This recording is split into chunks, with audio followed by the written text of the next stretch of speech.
Well, hello my friends and welcome to Sigui Air. Today we are in San Juan, Puerto Rico on a beautiful morning and we're going to take a flight to Princess Juliana in San Martin. But I'm going to show you one of the best features here in Flight Simulator 2024 and one that will make you think whether you still want to continue with that Navigraph subscription. So I'll give you the facts and you can make a decision for yourself. Let's get into aircraft here, the Diamond DA62 here, and I'm gonna show you here the EFB and the flight planner that is available here in 2024. Now, if you have a Navigraph subscription, you know that you can come in here and set up your Navigraph interface here, and I also have SimBrief Dispatch, which I really like.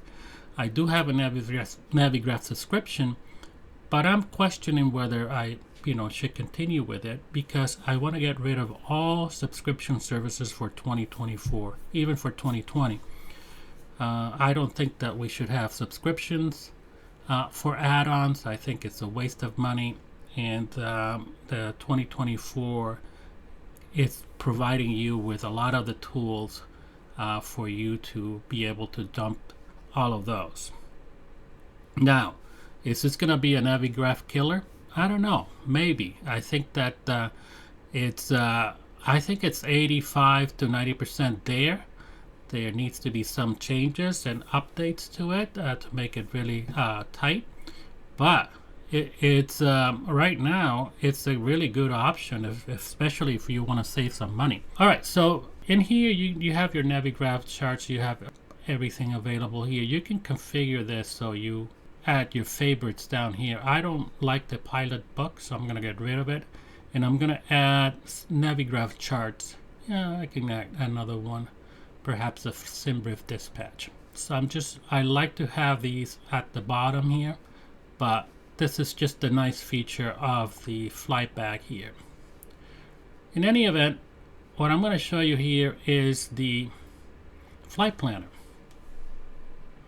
It really has a nice interface here. You can change your map settings over here. You can select from 3 of them. I use the satellite view. You can have your missions if you do different types of missions. I don't do these, so I'm just going to click them off. And you can also have the weather. You can have radar weather. And then the winds and the METAR and all that will come in later. So that's what I'm saying. There probably will be some updates to this to include these features over here. And then you can just add any navigational aids that you want. I don't use NDBs.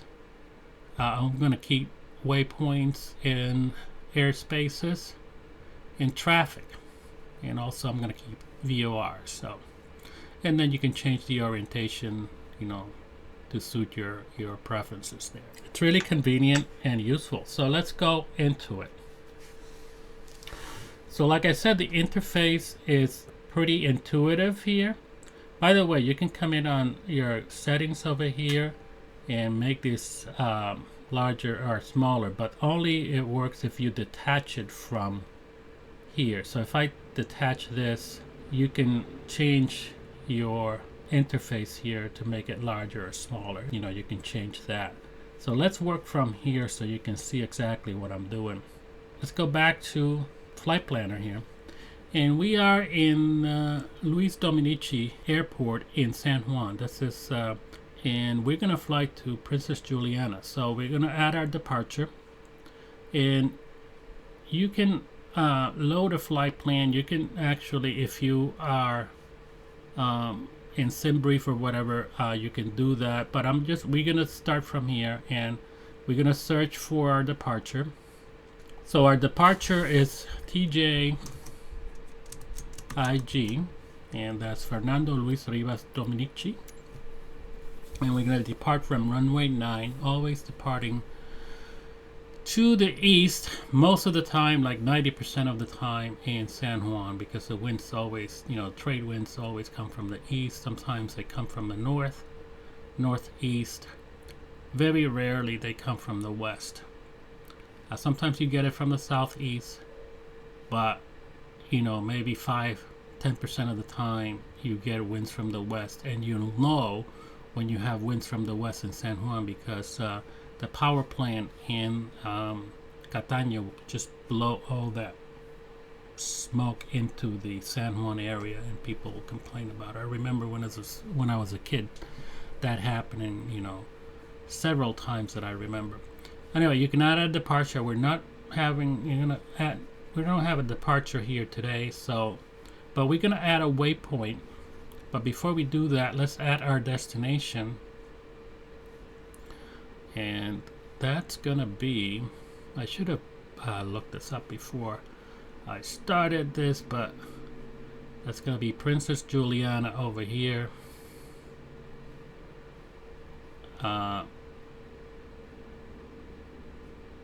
And that's TNCM. So let's go back. TNCN.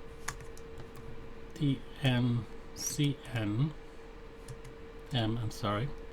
Princess Juliana. And let's add a waypoint. Let's just for the heck of it. Let's and that is St. Thomas. And we're going to add a runway 10, which is usually your runway there in Princess Juliana, but we're going to add a procedure. And we don't have ILS or anything like that. It's going to probably be a visual approach to runway 10.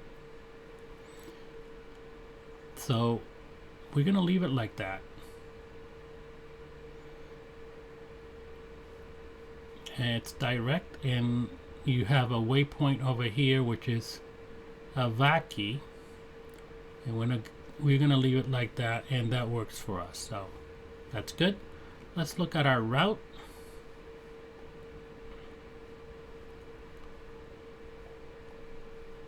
And you know what? We forgot to add the waypoint. So this is a little bit tricky. You have to come in and select the waypoint and then click on add. And that will be added to. That's my fault. So let's look at it again. So we have it over here, and we have it direct to Princess Juliana, and we'll be hitting a Vaki and then direct into runway 10. Really works for us really well. Okay, so that's the flight planning there. Very straightforward, easy to use, and I'm going to show you all the features here too. So once you have a flight plan here, you can enter your rules and stuff like that, and the date of the flight plan and all of that, and whether you have a transponder. This is will be, if you're flying VATSIM, you will want to do this and fill this out just to make sure that you are complying with VATSIM requirements. VATSIM will actually require you to file a transponder, and usually it's a mode C transponder, and then you want to make sure that it's a scheduled flight, and you put in your call sign, and in our cases Zulu India Golf 123. Leave it like that. Our flight number is 1123, and you can fill this out any way you want. And then you come in, and then you set your payloads here. You got based on your aircraft. You can set the number of passengers. We're gonna have 2, and we're gonna have no cargo, and we have a block fuel of 72 pounds and all of that. And that is all good, so you can set that up. And the fuel, got 5 pounds to taxi and trip fuel and all that. This is more relevant if you have a longer flight, but for us, the defaults really work over here. then you have your you know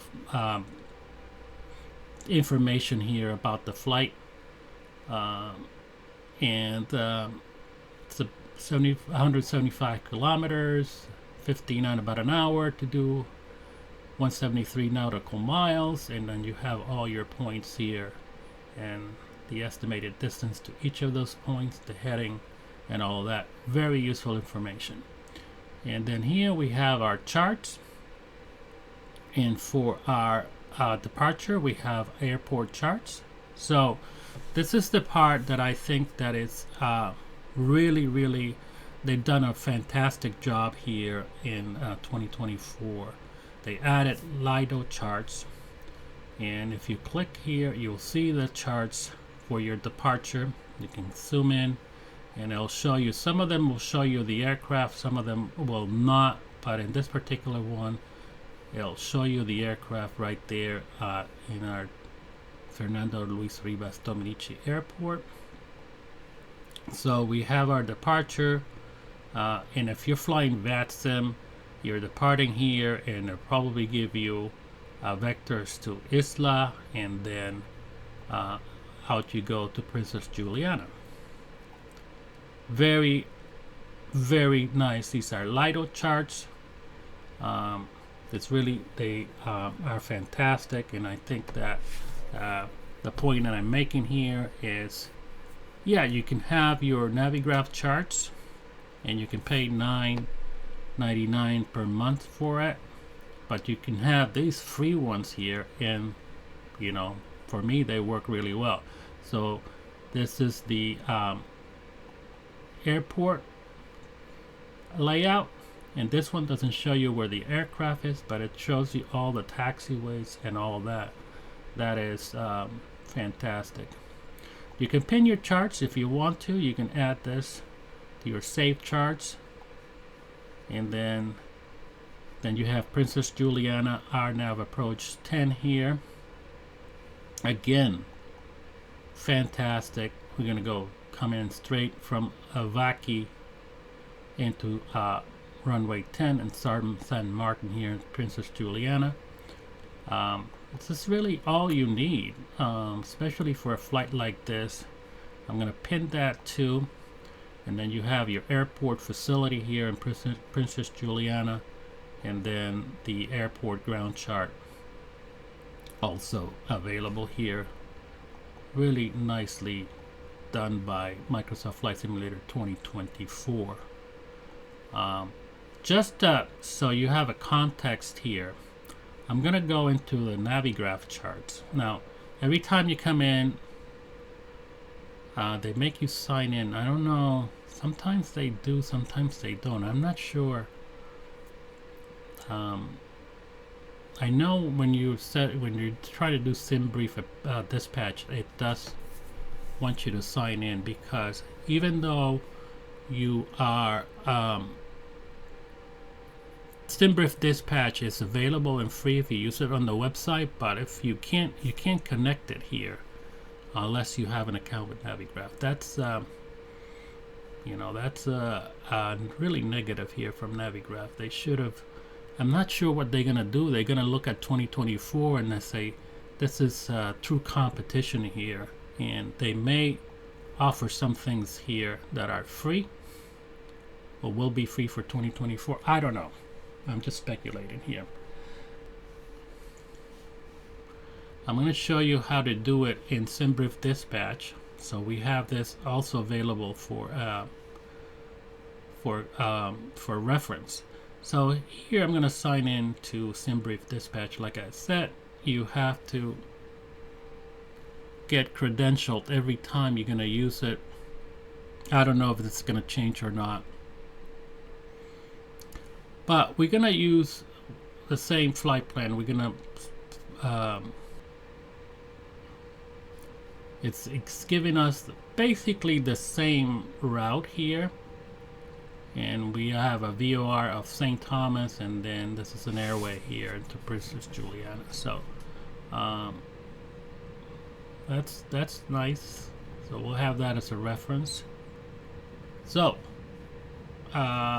let's go back to Navigraph charts, and then flights, and then import our flight, and let's hide that. So for our purposes here, you got it, and it's basically the same route. So if we look at the charts here, and we go into the charts over here, and let's say we are a procedure, a departure procedure here. They don't have any. And let's look at the taxi charts perhaps. Alright, so we have the taxi charts, and let's hide that. And as you can see, it is basically the same chart that we have here on our flight planner. So let's look at that chart.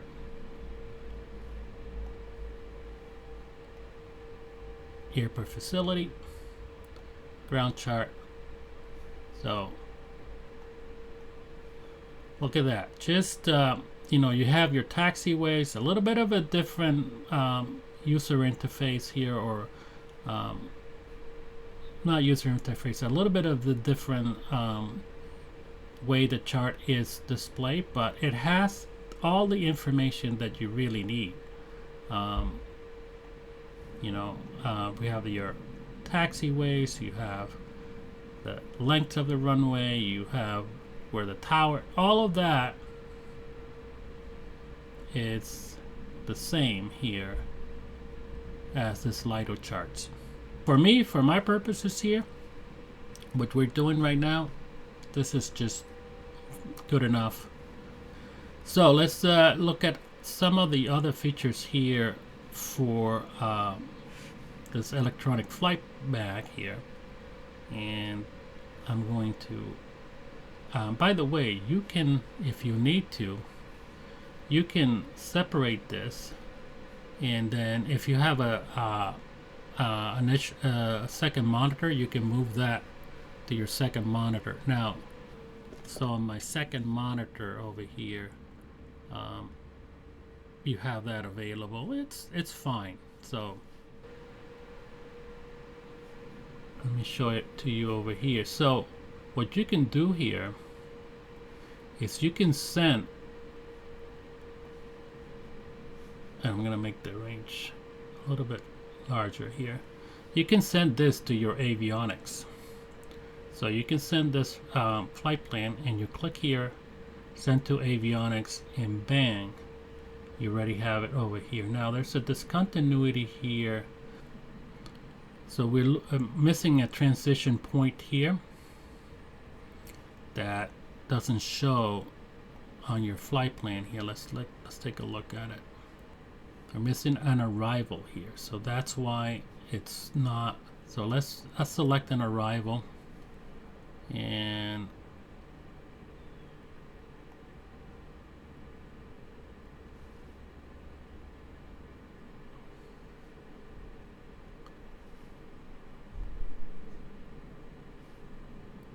that doesn't work. That doesn't work. Perhaps this one will work. So let's do that. Change our procedure, and let's look at the way it does. So now we have direct to GODA, and then have an arrival in here. Let's go back in here and send it to avionics. Now you see it's all set up here because we selected the arrival into Princess Juliana. So there you are. Very simple. You can go ahead and make changes to your flight plan within the electronic flight bag here. Send it again to avionics, and it will reflect back in on your avionics. You don't really need to go back in here and do any of that on the 1000. Sometimes I find it a little bit non-intuitive to do flight plan changes over here. So there you have it. Complete flight plan using the electronic flight bag here and the flight planner from within the sim. No need to have a Navigraph account. Alright, there you have it, my friends. Let's go ahead, and by the way, if you're liking and feeling that you're getting something out of this video, go ahead and give me a like. And if you want to support our channel, give us a, there's a link down below. We promote organizations like Pilots to the Rescue, Pilots and Paws. Pilots to the Rescue is an organization that flies pets from overcrowded shelters to shelters where they can be saved and adopted. Oh, and also, you can also here, let's go back to Flight Planner. You can also file your flight plan with ATC. So this is just works for the default ATC, which by the way, it's junk. It's the same ATC service that we had in 2020. Really doesn't work well at all, and I don't use it. Like I said, I use VATSIM, and if VATSIM is not available, I use something like Beyond ATC or FSHUT. Let's get going. Let's fly into Princess Juliana.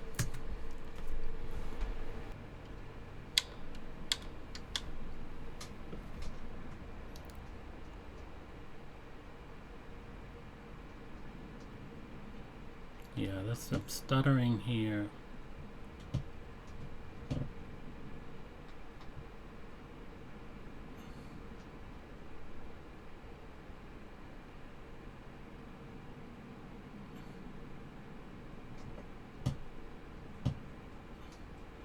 All right, positive rate. Gear up.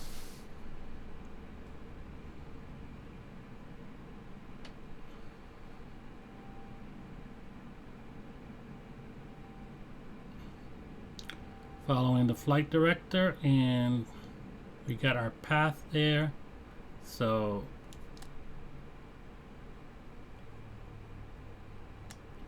it's an ugly co-pilot. All right, let's get the autopilot on.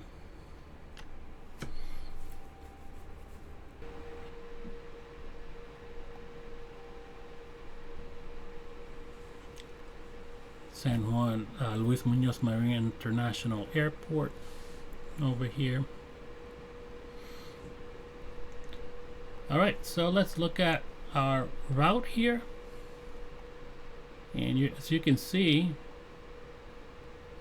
this is the same features that you get with Navigraph. So if we look at our Navigraph charts, let's get rid of this chart over here.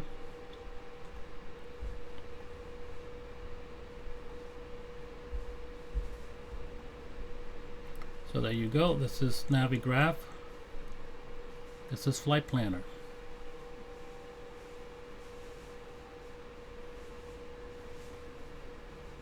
Let's center the, get that.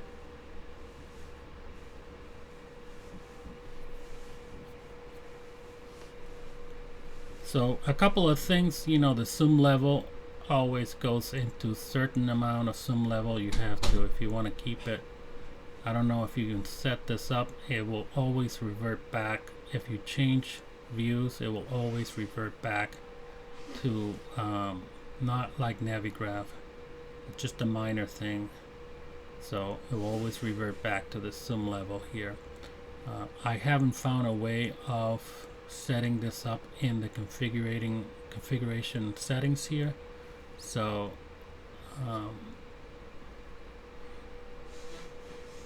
not available here. Any only brightness, and whether this is horizontal, and I haven't actually played with this around. Actually, I kind of like this better. Look at that.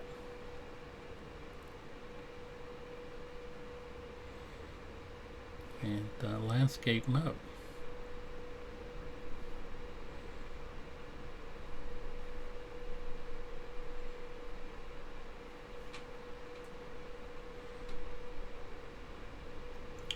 So let's see if we set it over here. This always, it's in portrait mode. I don't think we can change it to landscape mode. Let's take a look. Yeah, we can't. The vertical here, horizontal, doesn't allow you to put it in horizontal mode.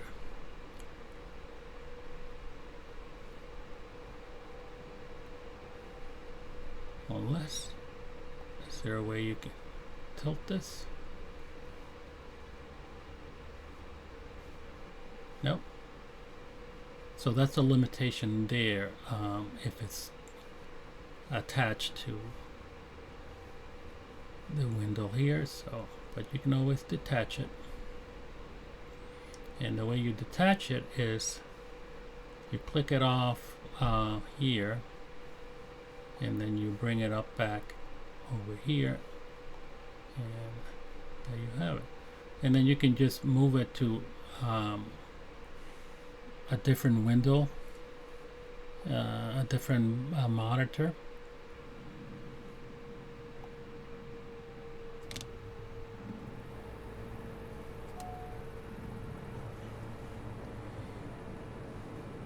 Yeah, I kind of like this horizontal mode.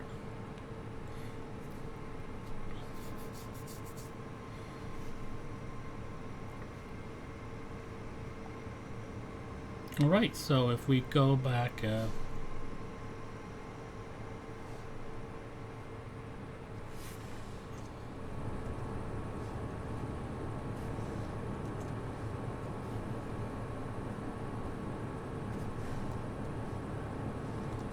our flight plan here, second monitor here, we can take a look at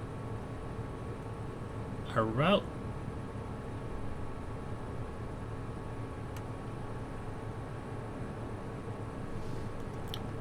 And it all is working really well.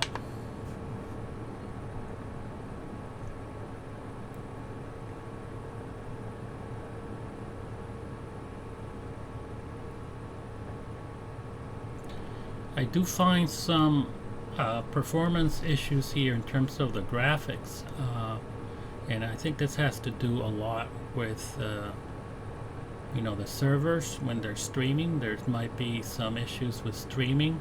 So this is one of the criticisms here for streaming services, is that there is some variations here in what you get, depending on whether the servers are overloaded or not.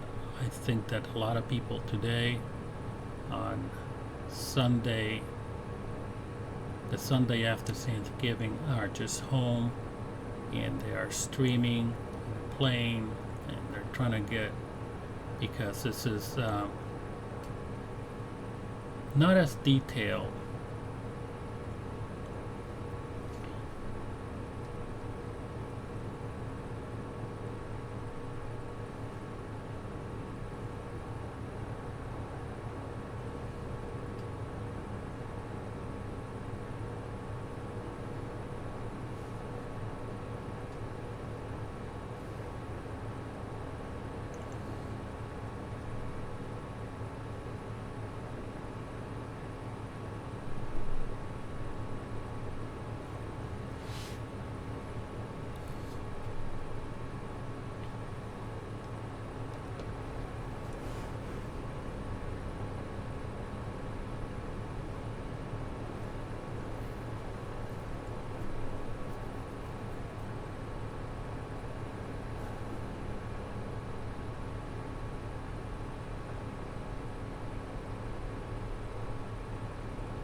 And always, you always have some jerk right there, or you always have Microsoft Flight Simulator put in a AI aircraft in front of you and on the runway.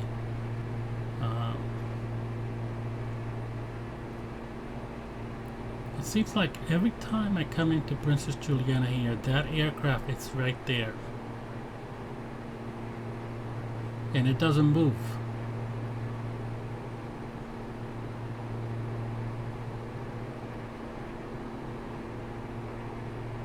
And then you have another jerk right there coming in, messing my landing.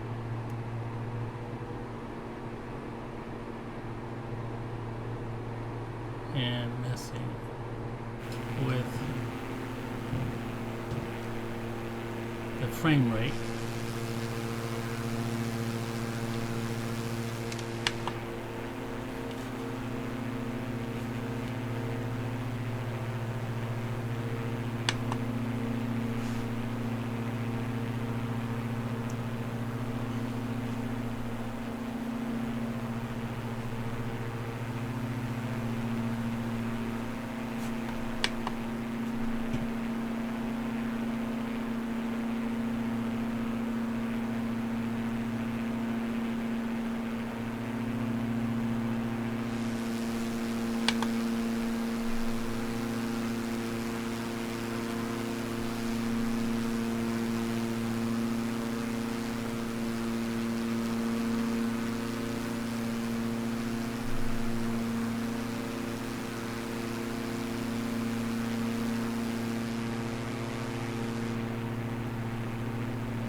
Yeah, you always have these AI aircraft there messing with you.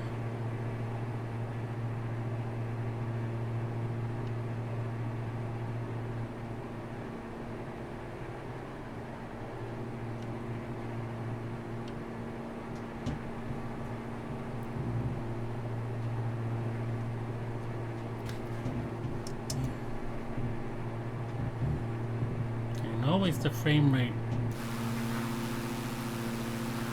has an issue here. So let's do this.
All right, so here we are at Princess Juliana, and we'll just go ahead and take our parking spot over here at the end of the runway.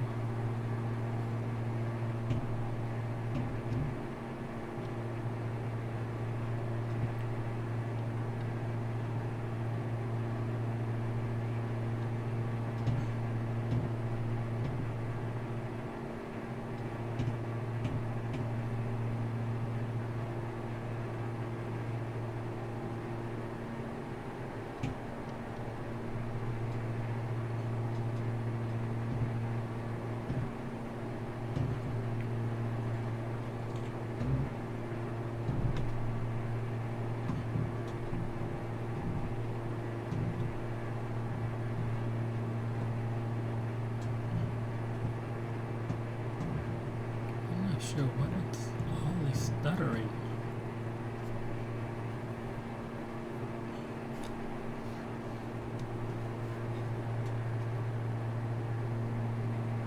Awful. The FPS is awful. I'm gonna mess with it.